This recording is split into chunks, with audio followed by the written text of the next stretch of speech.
আসসালামু আলাইকুম রহমতুল্লাহি ওবরাকাতু।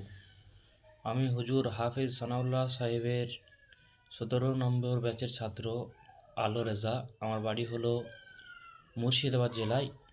তো আমি হুজুরের কাছে ভর্তি হয়েছিলাম এই মনের আশা নিয়ে যে জীবনে কিছু একটা করব, মুদাব্বির লাইনে নামবো। আমি অনেক জায়গায় প্রতারিত হয়েছি। আসলে দুনিয়াটা এমন হয়ে গেছে, এই লাইনটা, যে মানুষকে ধোঁকা দিচ্ছে। তো যাই হোক, এই যুগে একজন হক্কানি সাচ্চা পাক্কা মুদাব্বির হলেন আমার হুজুর হাফেজ সানাউল্লাহ সিদ্দিকী সাহেব, যে যিনার পায়ের জুতো আমার মাথার তাজ। ওনাকে আমি শ্রদ্ধা জানাই, সালাম জানাই। তো কেউ কেউ ভাবছেন যে আমরা কি ভর্তি হব, আমরা কি শিখতে পারবো কি পারবো না। আপনারা দ্বিধাদ্বন্দ্বর মধ্যে পড়বে না, নির্দ্বিধায় নিঃসন্দেহে আপনারা এই তদবির ক্লাসের মধ্যে ভর্তি হয়ে যান। তার কারণ এই তদবির ক্লাসে শুধু তদবিরই শেখানো হয় না, আপনি জীবনে চলার পথে দুনিয়া ও আখেরাত কীভাবে গড়বেন, কীভাবে পরিচালনা করবেন নিজের জীবনটাকে, সমস্ত কিছু হুজুর ক্লাসে বলে থাকেন।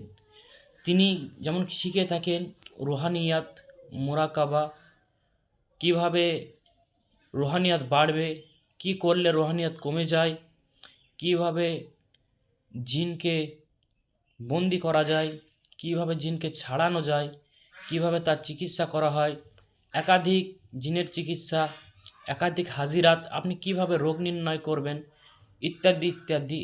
এবং কিভাবে আপনি হালালভাবে স্বামী স্ত্রীর সম্পর্ককে সুন্দরভাবে গড়ে তুলবেন, ইত্যাদি ইত্যাদি বহুত কিছু তিনি শিখিয়ে থাকেন।